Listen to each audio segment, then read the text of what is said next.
Hello student, good morning all of you. Student, आज हम 12th class को पढ़ाएंगे और 12th क्लास में बच्चों हमारा चैप्टर होगा lesson 4 human development, I mean Manav Vikas. Student, इस चैप्टर में कुछ इंपोर्टेंट पॉइंट पढ़ाए जाएंगे, जैसे मानव विकास का क्या अर्थ है, इसके साथ सार्थक जीवन से आप क्या समझते हैं, इसके साथ मानव विकास के स्तंभ कौन कौन से हैं, जैसे समता, सतत पोषणीयता, उत्पादन और सशक्तिकरण। इसके साथ HDI अर्थात मानव विकास सूचकांक, जिसे ह्यूमन डेवलपमेंट इंडेक्स कहते हैं। तो अपने चैप्टर को बच्चों स्टार्ट करते हैं हम। और हमारा चैनल है स्टूडेंट समथिंग न्यू चैनल। इस चैनल पर मैंने अपनी ज्योग्राफी की कुछ वीडियो बनाकर सेंड कर रखी हैं, आप उनको देख सकते हैं। और इसके साथ साथ यदि ज्योग्राफी के स्टूडेंट को कोई नोट्स चाहिए तो उसकी भी हेल्प हो सकती है, अर्थात आप ले सकते हैं। जो मेरे पास उपलब्ध है मैं आपको उपलब्ध करा सकता हूँ। स्टूडेंट, हमारा आज चैप्टर है ह्यूमन डेवलपमेंट। सबसे पहले मैं आपको बताऊंगा कि what is meaning of human development, मानव विकास का क्या अर्थ होता है।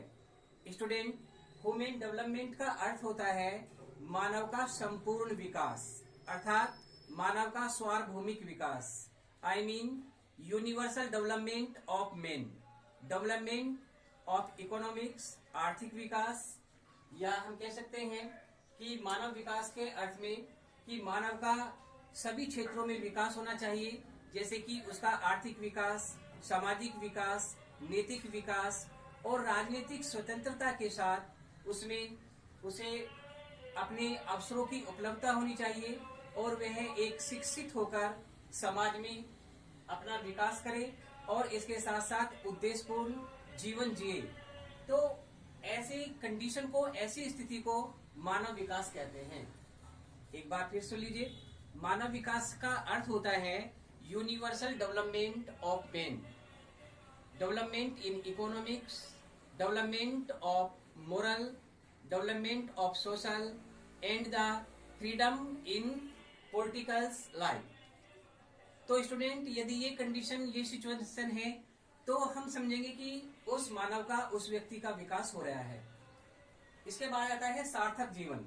सार्थक जीवन से तात्पर्य होता है कि मानव की दीर्घ आयु, यानी कि एक लॉन्ग लाइफ, और उसके जीवन का, जो जीवन जी रहा है उसका कुछ उद्देश्य, यानी कि उद्देश्यपूर्ण यदि वह जीवन को जी रहा है और एक लंबे जीवन को प्राप्त कर रहा है तो ऐसे जीवन को सार्थक जीवन कहते हैं। और इसके साथ साथ वह स्वस्थ हो, उसके पास स्किल हो। यहाँ पर देखिए एक वर्ड आया है स्किल, SKILL। स्किल का मतलब होता है दक्षता, अर्थात किसी कार्य को करने को या किसी भी कार्य करने के लिए उसके पास स्किल होना चाहिए, दक्षता होनी चाहिए, उसके पास एजुकेशन होनी चाहिए और उसकी कैपेसिटी ऑफ वर्क, कार्य करने की क्षमता भी होनी चाहिए। यदि ये सारी बातें हैं तो हम कहेंगे कि उसका जीवन सार्थक है, अर्थात वह अपना लॉन्ग लाइफ तो जी रहा है और उसके साथ साथ उसका कोई उद्देश्य भी है। इसके साथ आता है स्टूडेंट मानव विकास के स्तंभ। स्टूडेंट, इसके बाद पॉइंट आता है हमारा मानव विकास के स्तंभ, अर्थात पिलर ऑफ ह्यूमन डेवलपमेंट। तो पिलर ऑफ ह्यूमन डेवलपमेंट में आता है जैसे नंबर 1 समता।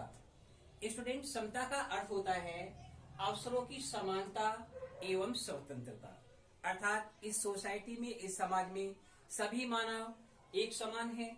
इस बात का ध्यान रखते हुए जो भी अवसर हैं और इसके साथ साथ उनमें समानता होनी चाहिए, चाहे वो किसी जगह गवर्नमेंट में जगह निकलती है या प्राइवेट में जगह निकलती है, सभी में समता के आधार पर हमें सभी को चांस देना है, सभी को अवसर प्रदान करना है।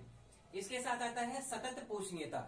सतत पोषणीयता का मतलब होता है कि हमारे पास जो भी संसाधन उपलब्ध हैं, चाहे वो प्राकृतिक संसाधन हैं, चाहे मानवीय संसाधन हैं, हम उनका उपयोग अपने टैलेंट के आधार पर, टेक्निकल के आधार पर इस प्रकार से करें ताकि हमारी आवश्यकताओं की पूर्ति होती रहे और इसके साथ साथ वे भविष्य में बचे रह जाएं।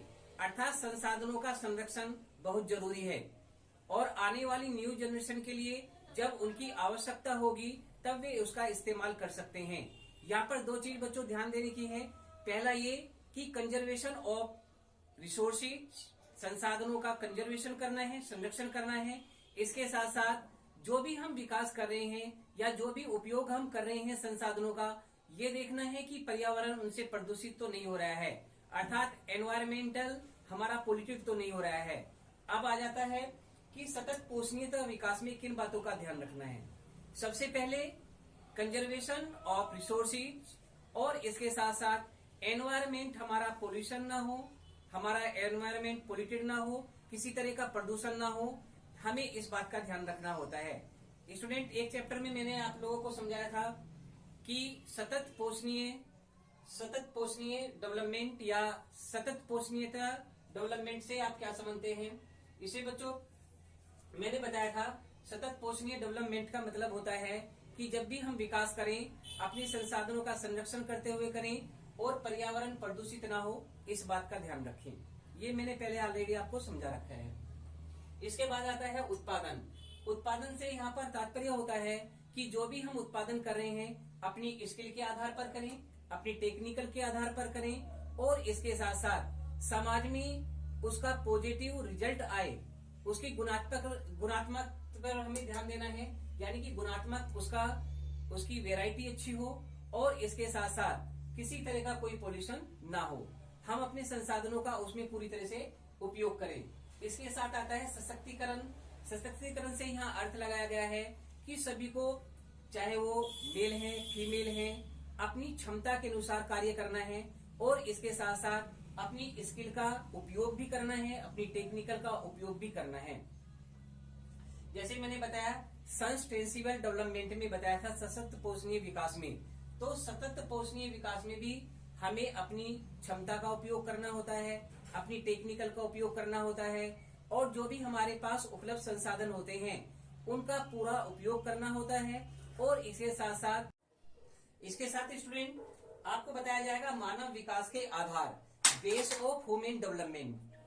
बेस ऑफ ह्यूमन डेवलपमेंट का अर्थ है कि मानव विकास के आधार कौन कौन से होते हैं। तो मानव विकास का सबसे पहले आधार है स्वास्थ्य, यानी कि हेल्थ। देखिए, यदि किसी कंट्री में, किसी नेशन में, किसी स्टेट में या किसी एरिया में वहां के नागरिक अपने मानसिक और शारीरिक रूप से स्वस्थ हैं, तो वह एरिया, वह क्षेत्र, वह नेशन या वह प्रदेश जो बहुत जल्दी डेवलपमेंट कर जाता है, क्योंकि उसके स्वस्थ नागरिक अपनी हेल्थ के आधार पर, अपने स्वास्थ्य के आधार पर वहां उसके विकास में योगदान देते हैं। इसके बाद नंबर 2 पे आता है एजुकेशन। एजुकेशन का मतलब होता है शिक्षा। शिक्षा का मतलब है कि यदि वहां के व्यक्ति ज्यादा से ज्यादा लिटरेट हैं, ज्यादा शिक्षित हैं, तो वे अपने उपलब्ध संसाधनों का बहुत अच्छी तरीके से उपयोग कर सकते हैं। स्किल के आधार पर उसका उपयोग कर सकते हैं, टेक्निकल के आधार पर उसका उपयोग कर सकते हैं। अर्थात एक शिक्षित व्यक्ति समाज में अपना पूरा योगदान देता है, उसके विकास में अपना भरपूर योगदान देता है, और इसके साथ साथ उस क्षेत्र का विकास करता है। यदि यहाँ पर देखिए, मैं इंडिया के मैप से आपको बता रहा हूँ, ये इंडिया का मैप है। इस मैप पे आप देखेंगे ये पंजाब, यहाँ पर स्टेट है पंजाब, और इसके साथ ये स्टेट है केरल स्टेट। अब आप देखेंगे कि केरल स्टेट में मानव विकास की दर बहुत ऊंची है, जबकि पंजाब में इतनी ऊंची नहीं है। जबकि पंजाब में फर्टाइल सोइल है, संपन्न किसान है, पैसे की कमी नहीं है, लेकिन फिर भी उनका मानव विकास केरल वालों से कम है। उसका एक मुख्य कारण है कि केरल में लिटरेसी रेट ज्यादा है और पंजाब में लिटरेसी रेट कम है। अर्थात केरल में शिक्षा अधिक पाई जाती है, यहाँ पर साक्षर लोगों की संख्या अधिक है, जबकि पंजाब में साक्षर लोगों की संख्या कम है। अर्थात संपन्न होने के बाद भी पंजाब का ह्यूमन डेवलपमेंट इंडेक्स कम है, जबकि केरल का अधिक है। इसके साथ आता है संसाधनों तक लोगों की पहुंच, यानी कि जो भी उपलब्ध संसाधन हैं, लोगों को उनको जानकारी होनी चाहिए, उसका सही तरीके से वे इस्तेमाल करें, टेक्निकल के आधार पर करें, स्किल के आधार पर करें, और इसके साथ साथ उन संसाधनों का कंजर्वेशन भी करते रहें, उनका उपयोग भी करते रहें, ताकि विकास की दर साथ के साथ चलती रहे और संसाधनों का भी कंजर्वेशन होता रहे। इसके साथ है क्रय शक्ति।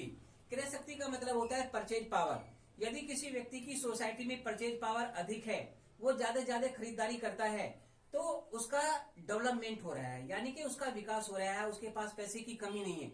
और एक व्यक्ति जो कि परचेज पावर उसकी कम है, वो ज्यादा से ज्यादा नहीं खरीद सकता है, वो ज्यादा से ज्यादा अपनी वेस्टेज, अपनी धन का खर्च नहीं कर रहा है अपनी आवश्यकताओं पर, तो समझिए कि उसका ह्यूमन डेवलपमेंट कम हो रहा है।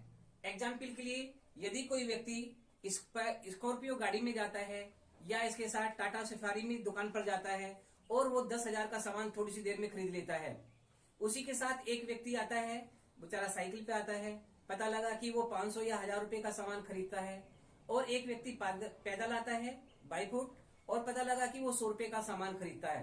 तो इन तीनों में यदि हम तुलना करें, तो जो गाड़ी में व्यक्ति आता है 10,000 का सामान थोड़ी सी देर में खरीद लेता है, तो हम समझेंगे कि उसका मानव विकास हो रहा है, यानी कि उसका जो एक डेवलपमेंट है, एक सोशल स्टेटस है, वो अधिक है।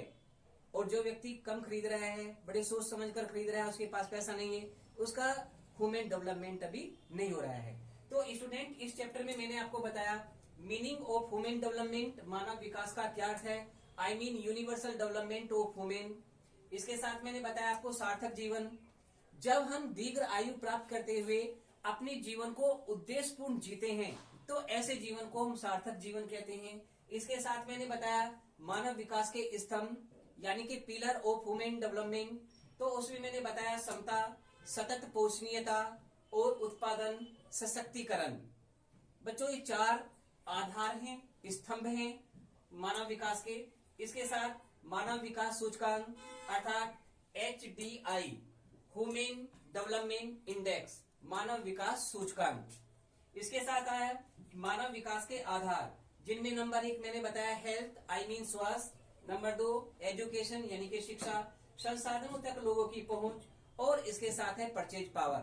तो स्टूडेंट, इस चैप्टर में आप लोगों ने जो मैंने एक्सप्लेन करके समझाया, आप लोगों ने समझ लिया होगा कि मानव विकास किन बातों पर डिपेंड करती है और किन आधारों पर डिपेंड करती है, ये आपको समझा दिया गया है। Okay, that's all.